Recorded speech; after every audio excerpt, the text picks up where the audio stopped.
So what's going on guys, Kids here and welcome back to a brand new video. For today we are checking out Diablo Immortal and we will see if this game is worth playing in 2023. So since release I've been playing this game every day for 8 to 12 hours. And in this video I will tell you all the positives and negative things about Diablo Immortal. So we will look into the different classes and how balanced they are. Then we will look at different activities that you can do, then how does PvP feels like, how many dungeons and content there is to do and much more. So if this sounds interesting to you, then let's get right into it.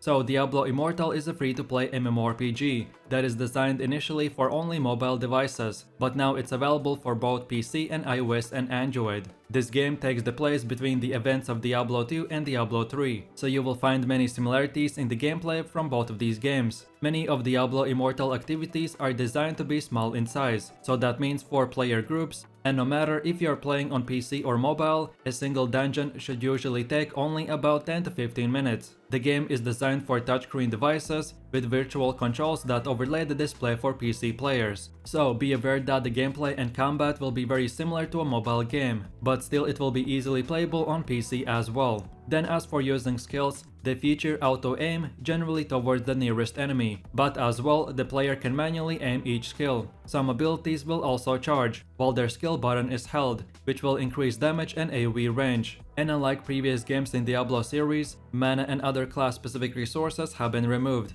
in a favor of a cooldown-based system. Performing attacks will also fill the character's ultimate meter, increasing the damage of your basic attacks for a limited time.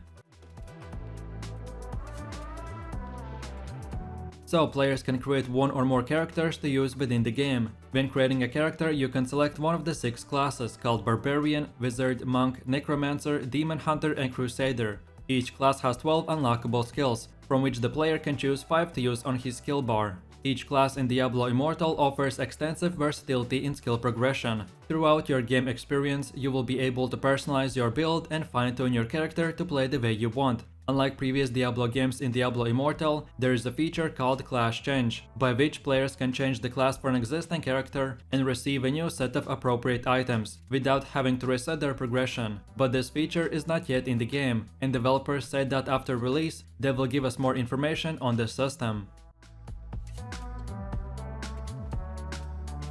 So throughout gameplay, characters earn experience, which allows them to increase their level. As characters increase their level, they become more powerful, unlocking new skills and increasing the power of existing abilities. Once a player's character has reached the game's level cap of level 60, they can achieve additional Paragon levels, and this Paragon system allows you to further improve your character by gaining bonus stats and unlocking unique specialization skills. Each Paragon level grants you 1 Paragon point to allocate in any open node. These points are only usable on the character themselves, and they are not shared between your characters on your account. Paragon points grant access to 5 different Paragon trees, and the first one is called Survivor, that unlocks at Paragon level 1 and mainly grants defensive buffs. Then we have Vanquisher that unlocks at Paragon level 1 as well and mainly grants offensive buffs. Then we have the Treasure Hunter that unlocks at Paragon level 50 and grants magic, gold and experience bonuses. Then afterwards we have the Gladiator that unlocks at Paragon level 100 and this one gives PvP benefits.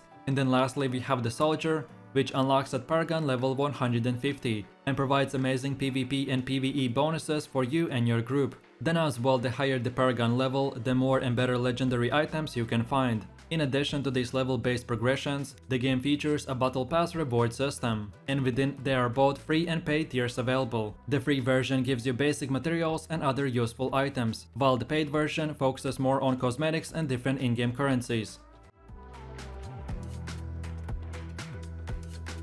So after you defeat enemies, you can open treasure chests and pick up dropped items from the ground, as well as in-game NPCs. Sell similar items in exchange for the in-game currency called gold. Some items are also specific to particular enemies, and such equipment can also be made more powerful by inserting gems and by using the rank up system, which uses materials salvaged from other items to make rare and legendary items. Gems can be added to a piece of gear to increase its base stats. Normal gems provide increased stats such as strength or agility, while legendary items also provide new capabilities, improving your build and the way you play. Once a legendary level gem item reaches rank 10, it can be used to awaken, resulting in improved bonuses and a new appearance, which could be cool cosmetics like added flames to your sword, or swirls of energy to your magic staff, and much more. Players can also obtain items which are part of a set and drop from a specific location. If you get a matching set of 3 or 6 gear pieces, these items will give you additional bonuses such as healing and movement speed.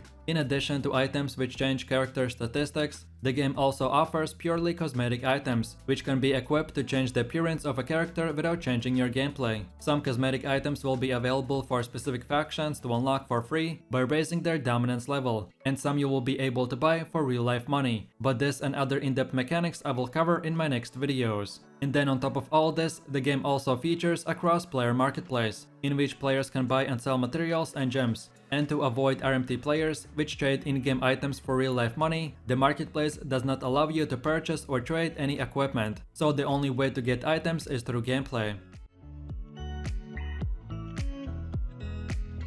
So in Diablo Immortal you can play alone or with any of the other adventurers that you will see as you explore the world. Each zone can host dozens of other players, with who you can join forces to fight larger scale zone events and special quests that require multiple participants. If you encounter anyone you want to adventure with, you have the option to create a party for up to 4 players, or you can make a clan to unlock even more social activities. One of the most fun PvE activities is the bestiary system that adds to the lore of Diablo Immortal and rewards you with loot. So basically after you complete the early parts of the main storyline, while leveling your character you can find missing pages that describe the different monsters you fight, and all of them are separated in 3 different types, called unique, rare and common. When you find one of these pages you can receive free gold, items and battle pass points. Then the next activity that you can do are bounties, and these are one of the most rewarding activities in Diablo Immortal. Similar to Diablo 3, they are short quests completed in open world areas or dungeons, and all daily missions can be done in about 30 to 45 minutes. So this is a nice activity that you can do every day. Then we have the challenging rifts, which in Diablo Immortal are dungeons where you clear levels of monsters, and each level will further increase the difficulty. Pushing up levels is fun and challenging, with powerful rewards making this activity very rewarding, and then most importantly, there will be public leaderboards,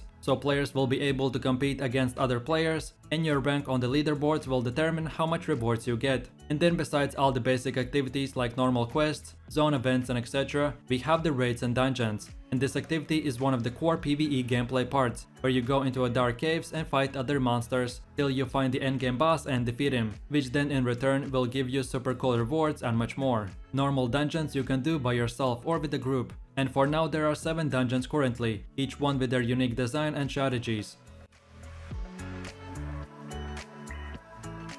So then going over to Diablo Immortal PvP, and there is an activity called Battlegrounds, that is 8 vs 8 event that is available every day for 2 hours. There's a matchmaking with a rating system that places you on a team based on your games played and win rate, and most importantly, all of this is solo queue, so you can form a party before playing this game mode. The main idea is that all players are split into 2 teams, attackers and defenders. Attackers have to destroy the ancient heart, while the defenders have to protect it, and whichever team succeeds in their mission will win the match. Then the second activity that you can do in Diablo Immortal is the Ancient Arena, that opens up every 3 hours. And this game mode is a free-for-all PvP event, where all players fight each other till the last man standing will win. And then at the end, the winner gets to open up a chest and much more. So overall the PvP is only possible in these specific PvP events, and you won't have access to healing potions, but instead you get to use bandages outside of the combat. Bunch of your PvE builds and skills will do a lot less damage against players, so you will have to customize your character's build for PvP and much more.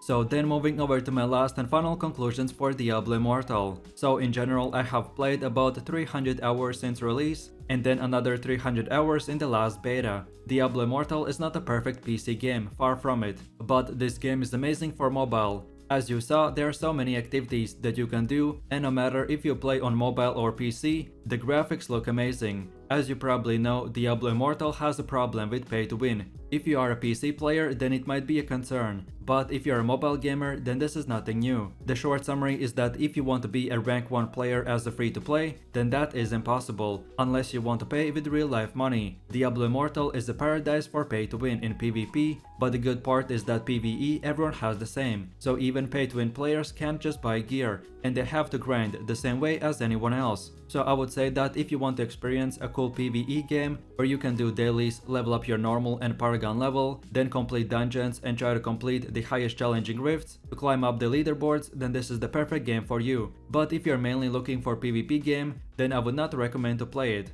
Diablo Immortal has really good skins, and the more grinding you will do, the better your armor will look like. So the free-to-play PvE experience is just 10 out of 10. To be honest, if you're a mobile gamer, then I haven't seen a better game than this. Diablo has PS4 and Xbox One controller support, so you can make your experience even better and more comfortable. As this game is free to play, so I recommend for at least every single player to test it out. The classes feel amazing, the balance for PvE is great, the only and the biggest problem is the pay to win. So if you can live with it or only do PvE content, then this game is definitely worth to play. And lastly, if you're interested in a deeper dive and more information about different classes, builds, or an in-depth look into Diablo Immortal pay to win, then check my videos out.